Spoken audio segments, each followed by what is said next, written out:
Another live stream here. So I found a little bit of a transcription of Charlie Parker's solo on Donna Lee that was written out for guitarists and has some tablature. So I know tablature is helpful for folks. So we're going to take a little bit of a look at some lines out of there and maybe get some insights into Charlie Parker's playing and maybe take away some concepts from that. And so that'll be a lot of fun. And I think I'm going to start out by playing a little bit just over the changes.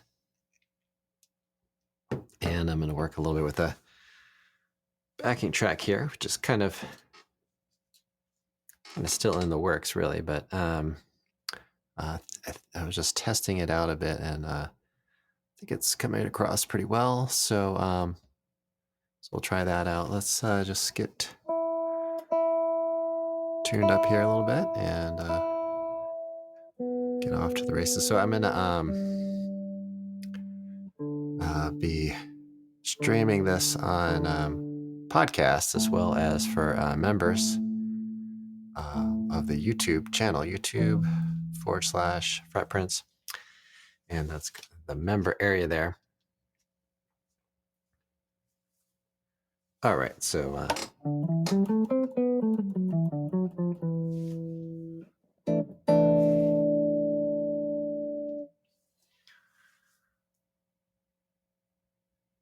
play around with it a little bit here. I'm just kind of playing kind of through the changes. This is going to be my own solo. I'm going to try to have some specific ideas kind of in mind with it, though. But just to be clear, I'm improvising on this part, and then later we'll take a look at some of Charlie Parker's lines.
Okay, so I took that at a pretty slow tempo there, and just to kind of give you an idea of playing quite a lot of single lines there, and maybe playing a few chords, but I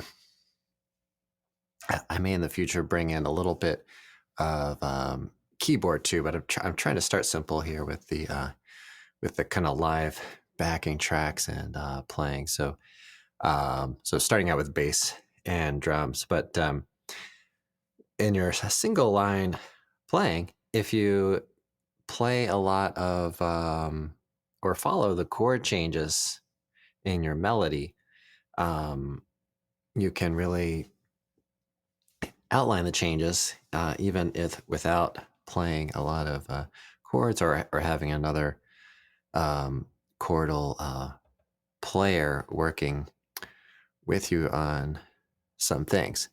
And what we're going to find too is that in the Charlie Parker solo, so we'll focus on that, we're going to find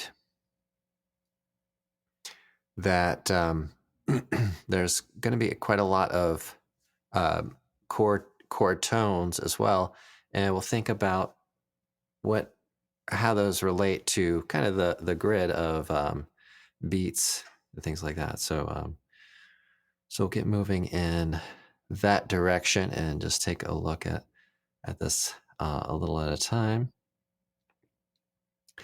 and get us kind of sorted out here. So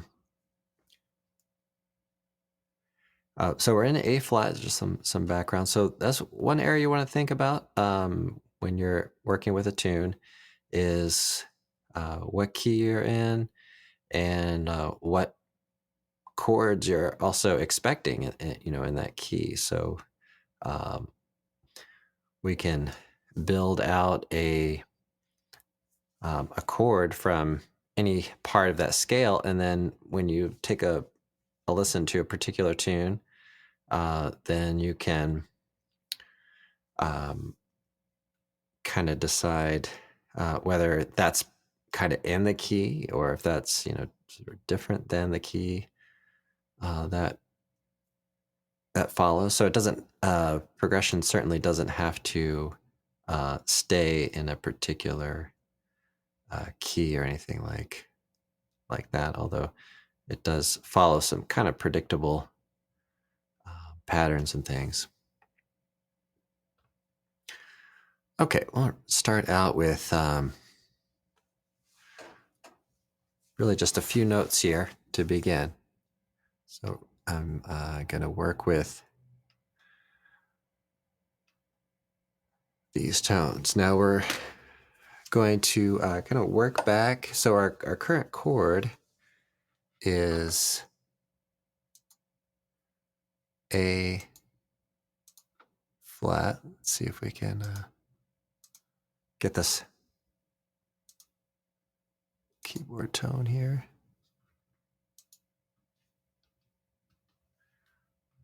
Doesn't look like it's going to let me do that, but not sure why. But guess I won't worry about that right now. Okay, must have messed up some setting. Well, but I'll just play it on the guitar here.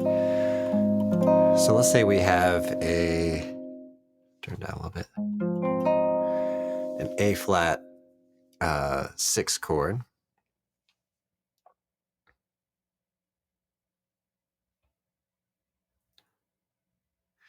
All right, and then we have these tones here.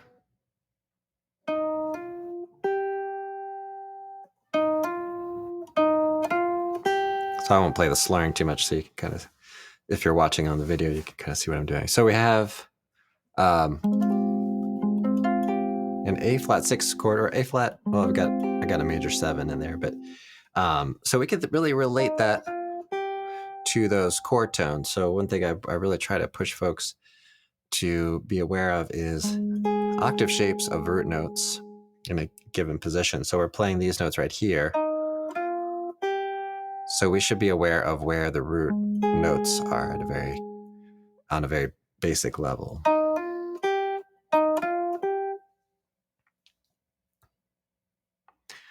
All right, so now we'll go over to the next chord, next few chord changes. So that's really kind of right at the end of the form, just after the head, and then we're going to move into the new chorus. And you see we have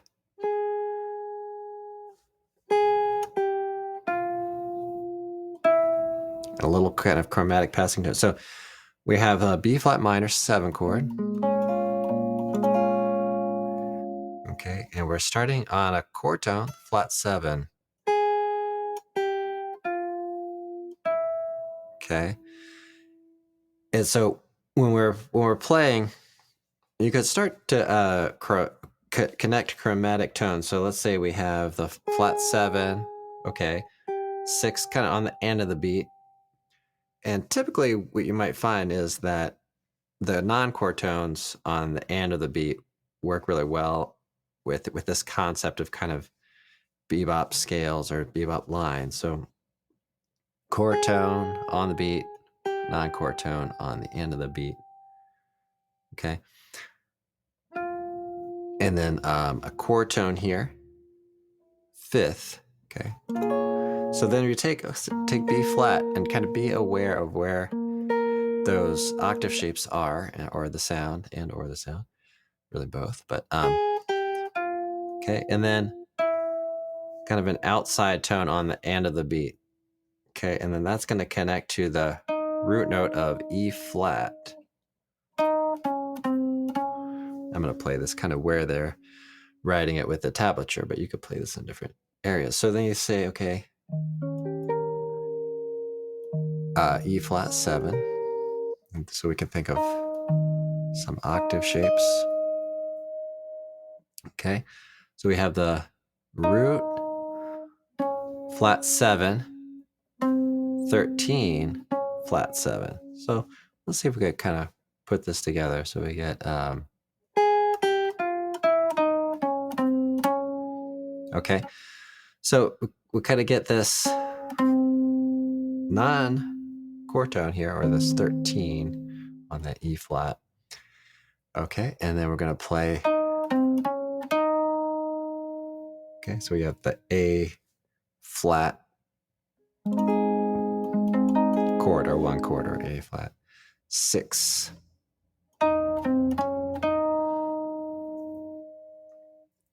All right, and we're working on the kind of the 5th there for that moment. So let's see if we can put a little bit of the line together. I won't be putting the tab all in one spot here, so I'm just gonna switch screens and give you kind of sense for this, and this will allow me to also excuse me, play some slurs and things. So I am going to try to keep it as close to the tablature as possible. So I'll try to kind of read both lines here.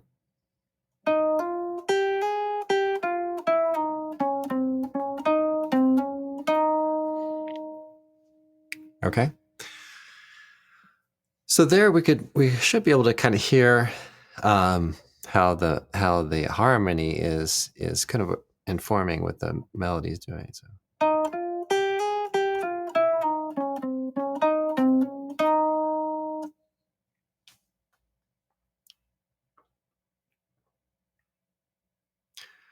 Okay, so let's go on a little bit further. So we have this B flat 7. Okay, so far we've had we had the 1 chord. We moved to a 2-5, back to the 1, and then we get the F7, which is kind of 6 or 5 of 2. All right, so let's hear what happens on this. We have, so here we have G on the beat, which is the 13. So I'm looking at that right under that B flat there. So we're landing on that. So it's important that we understand that we're on a beat there. And then we have the 3rd on beat 2. That's significant. And then we're going to go to the 9. So we can use these kinds of ideas in our own playing. So you can see we have something on the end of the beat, and then sort of a dissonance on that chord sound, and ending on a dissonance as well. Okay, so when we create a phrase like this, we might say, well, maybe this is a question or something that is asking to be answered, or some sort of response. So let me play that where the tablature is. Okay, so we've got, and that works pretty well because we can get a slur here between those two notes, right? Okay, so we're landing on the 9 of that. So that's another spot where we can think about an octave shape and kind of work through that.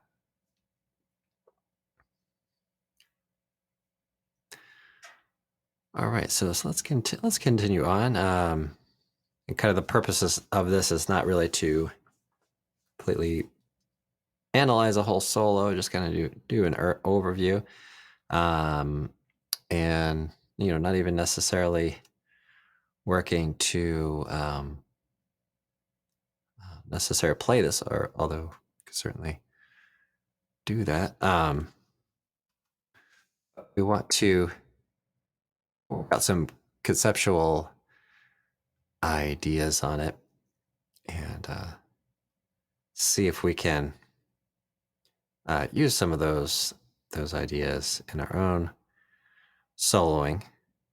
So kind of studying,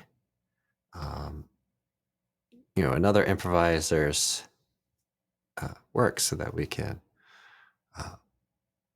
gain some ideas of our own.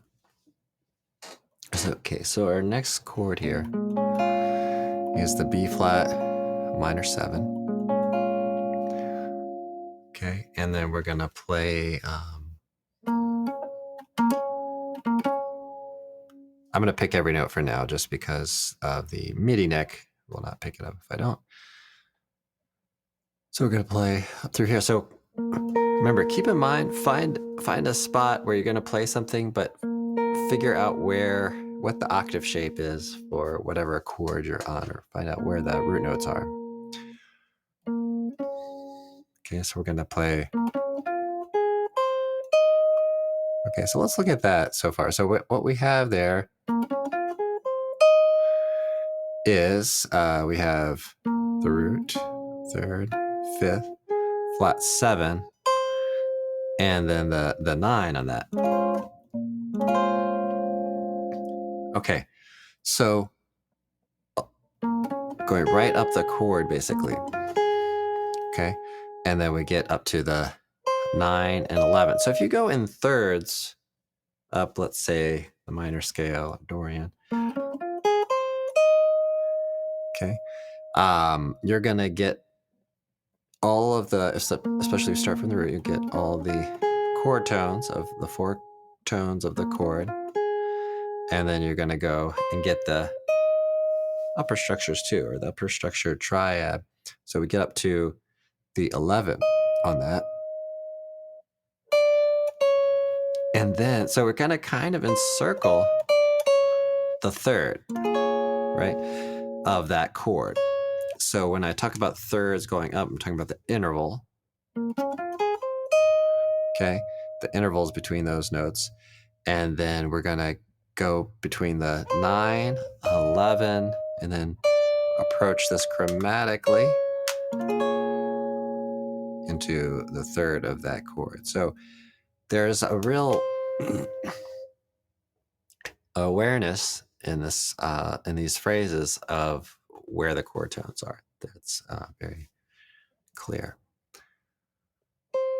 Okay, and then we go back to the 9. So remember that tone there is the flat 3rd of that B flat minor chord, right?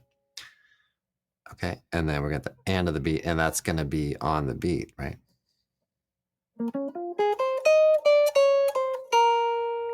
Okay, and then he's going to land on the 5th of the E flat 7, which they've written over here. And then that's kind of chromatic here.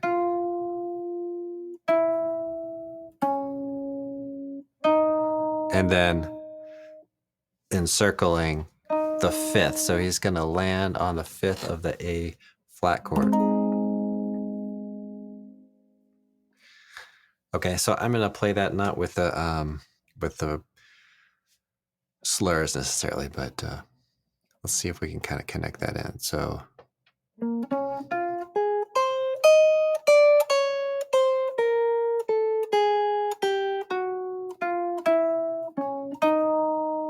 okay, so you can hear how all of that really get the 5th of the E flat 7, right? We're getting kind of a lot of chord tones on the B flat minor 7s, particularly the 3rd, right? And then on the E flat 7, we're getting the G flat on that beat 3. Okay, so that is going to have a particular sound, the sharp 9. Okay, so we get the sharp 9, natural 9, flat 9, flat 7, and then that's gonna move into the resolve to the root note on the A flat chord.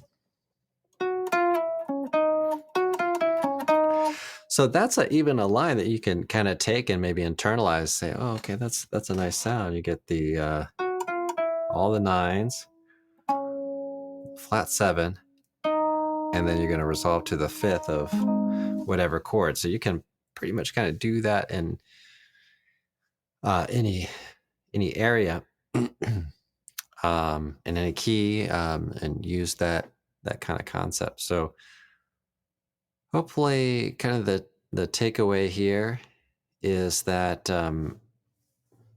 we're learning that when we're playing, like when I played a solo earlier, we're going to play chord tones on certain beats if we're trying to do that, and then if we want to control our dissonance so that we can play maybe non-chord tones as well. So kind of mixing those and really kind of balancing what the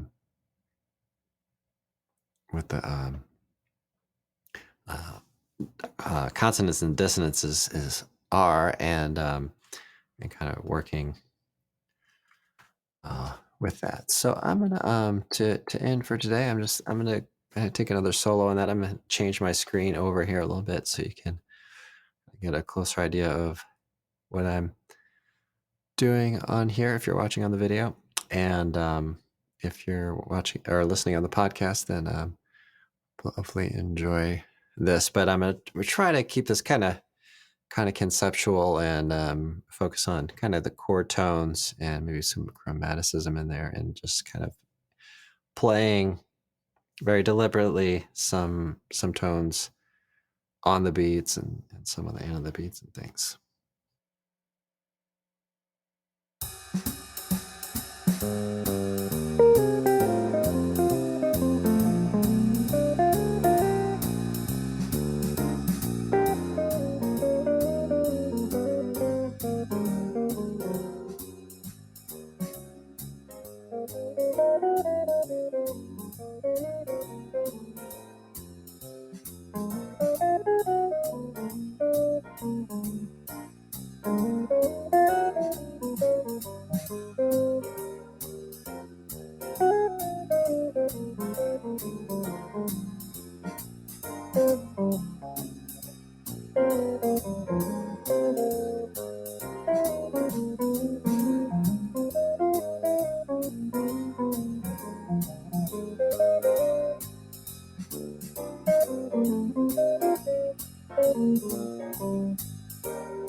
All right, everyone. Well, thanks for checking this out. Hope you enjoyed it.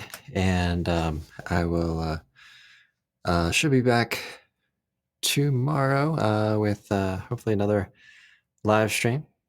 And hope everybody's having a good day, a good practice session, or some good practice sessions. Let me know if you have any questions, and I'll see you all in the next one.